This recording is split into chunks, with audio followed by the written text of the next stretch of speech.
지난주부터 우리는 사도신경에 대해서 살펴보고 있습니다. 우리가 사도신경을 고백할 때에 우리가 세례를 받을 때 이 세례문답 교육으로 우리 사도신경을 가르쳤다라고 했는데, 우리가 사도신경에서 고백하는 크레도라는 고백이 있지 않습니까?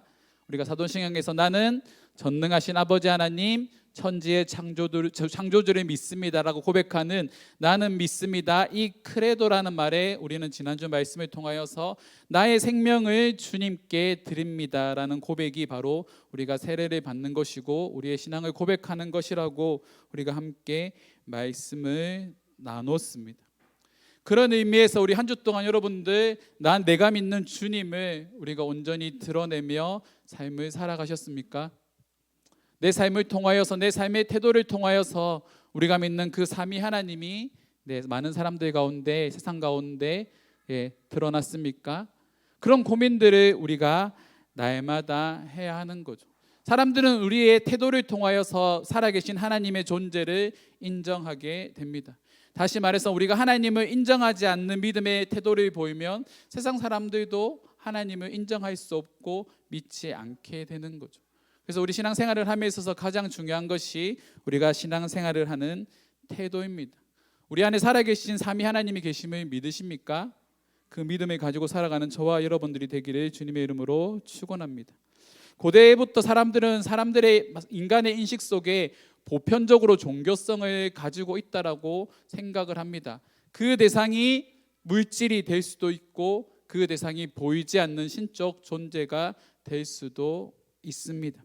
그래서 종교개혁자들은 이것을 뭐라고 표현했냐면 신에 대한 감과 종교의 시라는 표현을 사용하면서 인간이 가지고 있는 이 종교에 대한, 이 신적인 존재에 대한 마음을 표현하기도 했습니다. 세상에는 수많은 종교들이 있지만 기독교만이 가지고 있는 특별한 신앙 고백이 있죠. 우리는 누굴 믿습니까? 삼위일체 하나님을 믿는다라고 고백합니다. 만물을 지으시고 창조하신 성부 하나님, 당신의 백성을 구속하신 성자 하나님, 그리고 성자를 통해 우리에게 구원을 주신 그 은혜를 우리에게 적용시키시는 성령 하나님을 믿는다라고 고백하며 우리는 삼위일체 하나님을 믿습니다. 이 삼위일체 하나님에 대한 확신을 가지고 우리가 나는 믿습니다라는 고백을 하게 되는 거죠. 그리고 지난주 말씀에서 살펴본 것처럼 초대교회 성도들은 이 고백과 함께 자신의 목숨을 그리스도를 믿는다라는 이유만으로 박해 가운데 자신의 몸을 던지고, 많은 사람들이 어떤 이들은 먹고 있는 기름에 들어가기도 하고 짐승의 먹이가 되기도 하고 온갖 잔인한 방법으로 죽음을 맞이하게 되지만 그들은 자신의 신앙을 부인하지 않습니다. 왜 그럴까요? 자신이 믿는 하나님에 대한 확신 때문입니다. 사람이 신념을 가지면 그 신념을 가지는 것만큼 무서운 게 없습니다. 바른 신념을 가진 사람들은 그 바른 신념을 위해서 자신의 목숨을 내놓기도 합니다. 또한 잘못된 신념을 가진 사람들도, 우리가 지난주 얘기를 나눴던 것처럼 이단들도 자신이 믿는 그 도리, 그 진리를 전하기 위하여서 자신의 모든 것을 다 내어던지고, 지금도 길거리에서 아무도 그들을 바라보지 않는 그 가운데서도 한 사람이라도 더 그들이 가지고 있는 진리, 그 복음이라고 생각하는 그것들을 전하기 위해서 노력하고 있는 사람들이 많이 있다라는 거죠. 그에 반해서 이 시대를 살아가는 저와 여러분들의 모습 속에 그런 진리에 대한 확신과 담대함들이 많이 사라진 것 같습니다. 그래서 우리는 사도신경의 고백들을 마음속에 잘 새기는 게 중요합니다. 명품에 큰 가치를 부여하는 사람들은 명품이고 그 자신이라고 생각합니다. 최근 인기리에 종영된, 그리고 이제 새로운 시즌을 맞이하게 될 더 글로리라는 이 드라마에 보면 그 박현진이라는 악역의 여자가 있지 않습니까? 그 박현진이 아이를 낳았을 때 그 시어머니가 갓 태어난 손녀에게 이런 말을 합니다. 우리 예솔이의 퍼스트 구찌예요. 자, 그 말을 듣고 있던 이 산후도우미가 카메라 속에 어이없는 표정으로 그것을 이렇게 바라보고 있습니다. 근데 이 시어머니가 그 표정을 눈치채는 거죠. 그리고 그 시어머니가 이 산후도우미에게 이런 말을 합니다. 출발점이 달라야 도착점이 다른 법입니다. 태어날 때부터 출발점이 다르다라는 거죠. 그들은 굿즈를 입고 명품을 입는 것을 당연한 것처럼 생각하는 사람들이라는 겁니다. 이런 가치관들을 가지고 살아가고 있는 사람들이 참으로 많이 있죠. 무엇을 먹을까, 무엇을 입을까 하는 것들이 우리의 가치를 드러낸다라고, 우리의 존재 가치를 드러낸다라고 생각하지만 그리스도인들은 이 모든 것들을 깨트린 사람들입니다. 우리는 무엇을 먹을까, 무엇을 입을까, 무엇을 마실까의 존재 가치를 두는 것이 아니라 우리가 믿는 삼위일체 하나님에 대하여 우리의 존재 가치를 드리고 그분만이 우리의 주님이심을 고백하며 그분을 믿는 삶을 살아가는 것이 바로 저와 여러분들의 삶이 되어야 하는 거죠. 그래서 로마서 1장 16절 말씀에 보면 바울은 다음과 같이 고백합니다. 함께 읽겠습니다. 내가 복음을 부끄러워하지 아니하노니 이 복음은 모든 믿는 자에게 구원을 주시는 하나님의 능력이 됨이라. 먼저는 유대인에게요 그리고 헬라인에게로다. 바울은 고백합니다. 나는 복음을 부끄러워하지 않는다. 나는 복음을 부끄러워하지 않는다라고 말하는 거죠. 어떻게 복음을 부끄러워하지 않을 수 있을까요? 어떻게 이 복음에 대해서 그는 부끄러워하지 않을 수 있습니까? 복음에 대한 확신 때문입니다. 죽을 수밖에 없는 자신을 구원하신, 죄인으로밖에 살아갈 수 없었던 자신을 구원하신 그 예수 그리스도의 은혜에 대한 그 확신이 자신의 마음속에 있기 때문에 바울은 나는 이 복음을 부끄러워하지 않는다라고 고백하는 거죠. 그리고 바울은 이 복음의 능력을 믿습니다. 이 복음의 능력이 무엇입니까? 모든 자들에게, 이 복음을 받아들이는 모든 자들에게 구원을 주시는 하나님의 능력이 되기 때문이라고 말하는 거죠. 모든 사람들, 바울은 그것을 유대인, 헬라인이라고 표현하고 있습니다. 우리 마음속에 곰곰이 한번 생각해 봅시다. 나는 복음을 부끄러워하지 않는지, 내가 믿고 있는 이 하나님을 부끄러워하고 있지 않은지 우리는 끊임없이 우리 자신의 모습을 되돌아보아야 합니다. 그리고 그 예수 그리스도 삼위일체 하나님이 내 삶의 최고의 가치가 되었을 때 우리가 세례를 받을 때 고백하는 나는 믿습니다, 나의 생명을 주님께 드립니다라는 고백이 우리의 삶의 태도를 통하여서 자연스럽게 흘러나오게 되는 거죠. 그런 의미에서 우리 사도신경을 고백할 때에 그저 습관적으로 반복해서 말하는, 마치 주문을 외우는 것처럼 고백하는 그런 고백이 아니라 우리의 마음을 담아서 하는 고백이 되어야 한다라는 겁니다. 오늘은 본격적으로 사도신경에 대한 내용들을 살펴보려고 합니다. 오늘 살펴볼 내용은 첫 번째, 나는 전능하신 아버지 하나님 천지의 창조주를 믿습니다라는 고백입니다. 기독교 신앙의 대전제가 있죠. 제가 자주 말씀드리죠. 뭡니까? 유한한 인간은 무한한 하나님을 절대로 이해할 수 없다. 유한한 인간은 신이라는 존재를 절대로 이해할 수 없다라는 겁니다. 그래서 이 사도신경의 첫 번째 고백은요, 우리의 이성으로 이해할 수 없는 그런 고백을 합니다. 뭐라고 고백합니까? 나는 전능하신 아버지 하나님, 누굴 믿는다고요? 천지의 창조주를 믿습니다. 이 고백에서 두 가지를 말합니다. 전능이라는 단어가 등장하고 창조라는, 창조주라는 단어가 등장합니다. 이 전능이라는 말의 뜻이 뭡니까? 불가능이 없는, 못하는 것이 없는, 모든 것이 가능한이라는 그런 뜻입니다. 창조라는 뜻은 뭘까요? 무에서 유, 없는 존재를 만들어내는, 무에서 유를 만들어내는 그분이 바로 우리가 고백하는 창조주라고 말을 하고 있는 거죠. 그래서 하나님께서는 말씀으로 세상 만물을 만드십니다. 그래서 창세기 1장 1절 말씀에 보면 태초에 하나님이 천지를 창조하시니라는 말씀을 통하여서 우리의 믿음을 이 말씀 앞에 제단하는 거죠. 세상 사람들은요, 이 하나님께서 천지를 창조하셨다라는 사실을 믿지 않습니다. 세상 사람들에게 아무리 하나님께서 세상을 창조하셨어라고 말해도 그들은 이 말씀을, 이 진리를 받아들이지 않습니다. 왜 그럴까요? 그들의 마음 가운데 이 예수 그리스도를 통한 이 복음, 이 복음의 은혜가 그들에게 없기 때문입니다.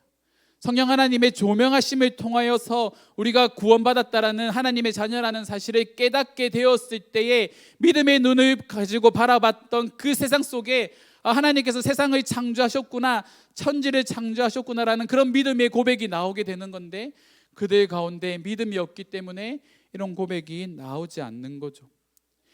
태초라는 것은요, 물리적 시간의 시작을 의미합니다.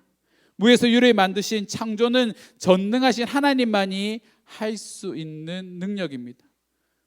그래서 믿음은요, 그것을 인정하는 것으로부터 시작되고, 그러한 인정은 성령 하나님을 통해서만 우리에게 주어진다라는 사실입니다.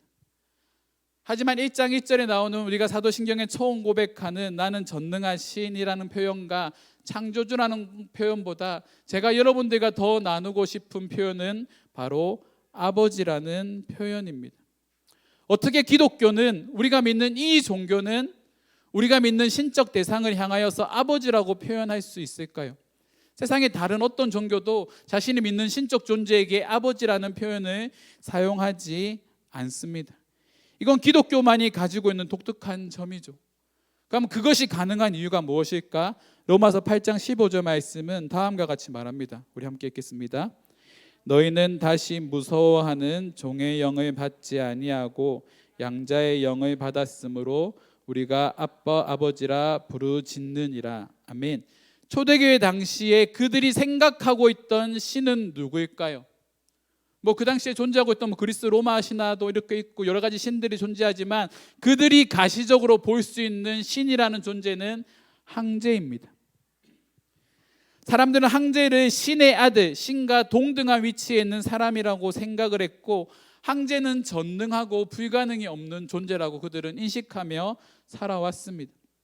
그래서 당시 사람들은요, 자신들의 황제의 종이라고 여겼습니다. 하지만 황제라는 존재는 범접할 수 없는 존재잖아요. 그들이 쉽게 다가갈 수 있나요? 다가갈 수 없습니다. 그들이 만나고 싶다고 해서 쉽게 만날 수 있나요? 만날 수 없는 존재입니다. 그래서 그들은 이 황제를 만나는 것에 대해서도 두려운 마음들을 가지고 있습니다. 심지어 신하들이 황제 앞에서 어떤 것을 이야기할 때 이 황제의 비위를 조금이라도 잘못 건드리면 그 자리에서 목숨을 잃을 수가 있기 때문에 항상 이 황제를 섬기는 신하들의 마음속에는 어떤 마음이 있습니까? 무서워하는 종의 마음이 있는 거죠. 말 한마디 잘못해서 행동 하나 잘못하면 그들의 목숨을 잃을 수 있기 때문입니다. 하지만 우리가 믿는 하나님은 어떤 하나님이십니까? 우리를 아빠, 아버지라고 부를 수 있도록 허락하신 분이십니다. 그것을 가능하게 한 것이 오늘 말씀에서 뭐라고 말하고 있냐면, 우리에게 양자의 영이 있기 때문이라고 말하는 거죠. 하나님께서 예수 그리스도를 믿는 자들에게 너희는 이제부터 하나님의 자녀야, 나의 자녀야라고 하나님께서 선포하신 겁니다. 예수 그리스도를 믿는, 영접하는 자, 곧 그 이름을 믿는 자들에게는 하나님의 자녀가 되는 권세를 주셨다. 그 말씀을 믿는 모든 자들에게 성령이 임하시고, 그 성령이 우리에게 양자의 영으로 임하셔서 하나님을 아빠, 아버지라 부를 수 있게 되는 거죠. 그래서 바울은 로마서 8장 15절 말씀에 무서워하는 종의 영을 받지 아니했다라고 말하는 겁니다. 우리에게는 하나님에 대한 존재가, 하나님이란 존재가 무서워하고 두려워해야 되는 존재가 아니라 마치 어린아이가 아빠의 이름을 부르며 달려가서 안기는 것처럼 친근한 존재, 언제든지 만날 수 있는 존재로 이 하나님을 우리에게 소개해 주셨다라는 겁니다. 예수님께서도 하나님을 아버지라고 부르심으로 당시 종교 지도자들에게 많은 박해를 받으셨습니다. 그럼에도 불구하고 예수님께서는 하나님을 아빠, 아버지라 부르시며 또한 그 부를 수 있는 특권을 저와 여러분들에게 주셨다라는 거죠. 어쩌면 우리에게 하나님에 대한 두려워하는 마음들이 없는 것은 이 아빠, 아버지라는 표현 때문인 것 같습니다. 아빠, 아버지라는 이 친근한 표현 때문에 우리는 그 전능하신 창조주 되시는 하나님을 더 이상 부담감 없이, 두려운 마음 없이 언제든지 찾아가서 만날 수 있는 존재로 여기게 된 것이죠. 또 하나님께서는 그런 모습으로 우리에게 다가오기를 원하신다라는 겁니다. 그분이 우리가 믿는 삼위일체 하나님이십니다. 그렇다면 양자의 영을 받았을 때에, 우리에게 믿음이란 것이 생기게 되었을 때에 우리가 오늘 본문 말씀 태초에 하나님이 천지를 창조하셨다라는 이 말씀이 다르게 보이기 시작하는 거죠. 우리가 예수를 믿기 전과 예수를 믿고 났을 때 세상을 바라보는 여러분들의 시선이 어떻게 달라지셨습니까? 우리는 지금 물질 만능주의, 과학 만능주의 시대를 살아가고 있습니다. 과학으로 증명할 수 있는 것만이 진리라고 여겨지는 그 시대를 우리가 살아가고 있습니다. 그래서 세상 사람들은 모든 것들이 우연히 만들어졌다라고 말을 하는 거죠. 하지만 여러분들은 그 사실을 믿으십니까? 세상에 만들어진 모든 것들이 우연히 창조되었다라고 여러분들 생각하시나요? 믿음을 가진 사람들은 다음과 같은 시선으로 세상을 바라봅니다. 히브리서 11장 3절 말씀에 보면 우리 함께 읽겠습니다. 믿음으로 모든 세계가 하나님의 말씀으로 지어진 줄을 우리가 아나니. 뭐로 안다고요? 믿음으로. 우리에게 믿음으로 모든 세계가 하나님의 말씀으로 지어진 줄을 우리가 안다라고 표현하는 거죠. 그런 의미에서 우리는 세상을 믿음으로 바라보는 자들입니다. 보이지 않는 하나님이 존재하는 것처럼 확신하면서 살아가는 자들인 거죠. 그리고 믿음은 보이지 않는 것을 보게 만드는 능력이 있습니다. 우리는 믿음이라는 눈으로 세상을 바라볼 때 하나님께서 창조하신 이 세상을 바라보면서 그 창조의 놀라운 섭리들을 발견하게 되고 그 하나님의 전능하신 능력을 깨닫게 되는 거죠. 그것을 바라볼 수 있는 힘, 우리는 그것을 비전이라고 부르기도 합니다. 볼 수 없는 것을 보는 능력이죠. 2023년 우리 이음교회가 비전이라는 주제로 나아가고 있습니다. 이 비전이라는 단어를, 이 영어 단어를 찾아보면 시력이라는 뜻입니다. 시력은 뭡니까? 볼 수 있는 힘인 거죠. 우리 가운데 하나님을 볼 수 있는 그 힘이 있기를 주님의 이름으로 축원합니다. 하지만 우리는 하나님의 전능하심에 대해서 오해하며 살아갑니다. 제가 최근에 재미있게 읽은 책이 있습니다. 신학자들과 이 과학자들이 공동으로 집필한 창조론 대화가 필요해라는 책이 있습니다. 이 책은요, 두 부류의 사람들, 신학자들과 믿음을 가지고 있지만 연구하고 공부하는 이 교수님들이 서로 대화하며 토론하는 내용을 담고 있습니다. 그리고 이 두 부류의 사이에서 남침례교 신학교 교수들이 진행을 맡아서 이 대화를 이끌어가는데 이 사람들 중에 오랜 지구 창조론을 주장하는 부류의 사람들이 있습니다.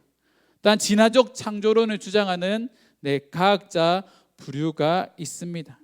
이 책을 곰곰이 읽다 보면 다양한 견해로 하나님의 창조에 대해서 설명합니다. 제가 예전에 한번 아담 얘기 그냥 한번 이렇게 던졌다가 많은 혼란이 있어서 제가 다른 얘기는 그냥 던지지 않겠습니다. 하지만 여러 가지 견해를 가지고 이 창조를 바라보는 시각을 가진 사람들이 있다라는 거죠. 이 두 가지 시각을 가지고 있는 신학자와 과학자들이 서로 토론을 하는데 하나가 될까요? 하나가 되지 않습니다. 바라보는 관점이 다른 거죠. 하지만 그들을 하나로 묶는 건 하나밖에 없습니다. 삼위일체 하나님에 대한 믿음이죠. 그들의 생각은 하나가 될 수 없지만 그들은 하나님을 자신의 방법으로 증명하려고 합니다. 그리고 이 책의 결론에 해당하는 내용은 하나밖에 없습니다. 우리가 아까 나눴던 기독교의 대전제, 유한한 인간은 무한하신 하나님을 절대로 이해할 수 없다. 그들은 자신이 하나님을 이해할 수 있는 방법으로 하나님을 설명하려고 하지만 그 하나님을 우리가 온전히 설명할 수 없다라는 거죠. 맞아, 그 하나님을 우리가 온전히 설명할 수 있다고 한다면 그 하나님은 전능하신 창조주 하나님이 되지 않을 겁니다. 인간이 이해할 수 있는 그저 그리스 로마 신화에 나오는 인간의 모습을 하고 인간처럼 행동하는 그런 신들 중에 하나로 여겨지게 되겠죠. 그런 의미에서 우리는 하나님에 대해서 온전히 이해하는 것이 중요합니다. 우리가 생각하는 전능은 무엇일까요? 많은 기독교인들이 착각하는 것이 있습니다. 이 하나님의 전능을 나에게 적용할 때 하나님은 나의 간구를 무조건 응답해 주시는 분이라고 우리는 생각을 합니다. 저희 어머니가 이제 돌아가신 지 한 3주 정도, 죄송합니다. 3주밖에 한 3년 정도 되셨습니다. 어머니의 이 암 판정을 받고 제가 제일 많이 했던 게 뭘까요? 매일 교회 나와서 매일 같은 자리에서 눈물 흘리며 기도하는 겁니다. 그걸 어떤 기도를 했겠습니까? 하나님 제발 저희 어머니 좀 살려주십시오. 하나님 제발 저희 어머니 병을 낫게 해주십시오라고 그렇게 매일 기도했습니다. 근데 기도의 시간이 길어지면 길어질수록 어떤 마음이 드냐면 하나님께서 낫게 해주신다라는 그 확신보다 하나님의 뜻에 모든 것을 맡기겠습니다라는 기도의 고백들이 나오기 시작했습니다. 만약 하나님께서 분명히 낫게 해주실 거야라는 이 확신이 내 안에 있었다고 한다면, 그 확신만 가득했다고 한다면 그 기도하는 시간이 나에게 있어서 얼마나 희망 고문과 같은 그런 시간이었겠습니까? 하지만 하나님은 그 너머의 것을 바라볼 수 있는 눈을 저에게 주신 거죠. 그런 의미에서 누가복음 22장 42절 말씀은 우리에게 많은 것을 시사해 줍니다. 아버지여, 만일 아버지의 뜻이거늘 이 잔을 내게서 옮기시옵소서. 그러나 내 원대로 마시옵고 아버지의 원대로 되기를 원하나이다 하시니. 예수님의 기도는 그런 기도죠. 예수님 제발, 하나님 제발 이 잔을 나에게서 옮겨 주십시오. 인간의 모습으로 오셨기 때문에 인간이 느끼는 그 공포에 대한 감정과 그 두려움이란 감정에 휩싸이게 되었을 때 예수님은 이 잔을 자신에게서 옮겨달라고 하나님께 기도를 합니다. 하지만 예수님의 기도는 어떻게 마무리됩니까? 그러나라고 말씀하시는 거죠. 내 원대로 마시옵고 아버지의 원대로 되기를 원하나이다. 이것이 우리의 기도여야 합니다. 내 소원을 들어주시는 분, 내가 직면한 당장의 문제를 해결해 주시는 분으로 하나님을 국한시키면서 생각하는 것이 아니라 그 전능하신 하나님을 신뢰하며 하나님께서 반드시 나를 좋은 길로 인도해 주실 것이다라는 확신을 가지고 살아가는 것이 바로 우리가 걸어가야 되는 믿음의 삶이라는 거죠. 그래서 바울은 로마서 8장 28절 말씀에 다음과 같이 말하고 있습니다. 우리가 알거니와 하나님을 사랑하는 자 곧 그의 뜻대로 부르심을 입은 자들에게는 모든 것이 합력하여 선을 이루느니라. 바울은요, 우리는 안다라고 고백합니다. 여러분, 이 사실을 아십니까? 이 사실을 여러분들이 기억하시나요? 바울은 로마 교회를 향하여서 우리는 안다라고 표현합니다. 로마서 1장과 2장의 내용에 보면 바울은 온갖 가지의 제된 모습들에 대해서 기록을 하고 있습니다. 서로를 비판하는 마음, 정죄하는 마음, 그들이 예수를 믿기 전에 살아왔던 그 온갖 형태의 삶들을 바울은 1장과 2절에서 로마 교회 성도들에게 향해서 말을 하고 있습니다. 하지만 바울은 이 죄에 대해서 지적하는 것으로만 그치는 것이 아니라 그런 죄 가운데 살아갔던 너희가 예수 그리스도를 믿음으로 말미암아 구원받았다라는 사실을 이 로마 교회 성도들에게 말하는 거죠. 우리가 아직 죄인 되었을 때에 그리스도께서 우리를 위하여 죽으심으로 우리를 구원하셨다라는 그 사실, 이 사실을 로마 교회 성도들이 받아들였고 믿기 시작했고 바울은 8절에 와서 그런 고백을 하는 겁니다. 우리는 안다. 이 말씀을 듣는 너희도 알고 나도 안다. 무엇을 합니까? 우리를 사랑하는 자, 곧 그의 뜻대로 부르심을 모두 받은 모든 자들에게는 하나님께서는 합력하여 선을 이루시는 분이라는 사실을 우리는 안다라고 고백하는 거죠. 이 안다라는 고백이 어떤 고백입니까? 경험을 통해서 아는 고백입니다. 그저 지식적으로 아는 고백이 아니라 남자와 여자가 결혼해서 부부가 되었을 때의 상대방의 모든 것을 아는 그런 친밀한 가운데 그 알민 거죠. 우리는 말씀을 통하여서 영적인 체험들을 통하여서 하나님을 알아가는 시간들을 가집니다. 그리고 그 알미 나의 삶이 되는 거죠. 그리고 우리는 그런 고백들을 하게 되는 겁니다. 내가 지금은 힘들고 어렵지만 도저히 이해할 수 없는 상황 가운데 놓여 있지만 하나님께서 나의 길을 합력하여 선을 이루실 것이다라는 그런 분이심을 나는 믿습니다 라고 고백하는 것이 믿음의 사람들의 삶이 되어야 하는 겁니다. 그 고백 가운데 우리는 사도신경의 고백을 하나님께 드리는 거죠. 그래도 나는 믿습니다. 나의 목숨을 주님께 드리며 나의 이 신앙 고백이 참된 신앙 고백임을 나는 믿습니다 라고 우리는 고백하는 겁니다. 말씀을 마무리하겠습니다. 한 이야기로 말씀을 마치려 합니다. 제가 정말 감명 깊게 본 공익광고 영상입니다. 병원으로 보이는 곳에서 어린아이가 책상 위에 무언가를 색칠하고 스케치북에 무언가를 색칠하고 있습니다. 근데 아이가 그리는 것을 자세히 보고 있던 간호사가 깜짝 놀라는 거죠. 스케치북에 아이가 온통 검은색으로 색칠을 하는 겁니다. 색칠을 하고 한 장을 넘겨서 또 색칠을 하고 그렇게 몇 날 며칠을 계속 색칠을 하는 겁니다. 이 아이가 병원에 있다라는 것은 이 아이의 엄마 아빠가 이 아이가 뭔가 이상하다고 생각했기 때문에 이 아이를 병원에서 검사받기 위해서 데리고 온 거겠죠. 근데 이 아이가 그리고 있던 이 그림을요, 간호사가 유심히 지켜보고 있습니다. 그리고 문득 뭔가 떠오르기 시작하는 거죠. 그리고 이 아이를 체육관으로 데리고 갑니다.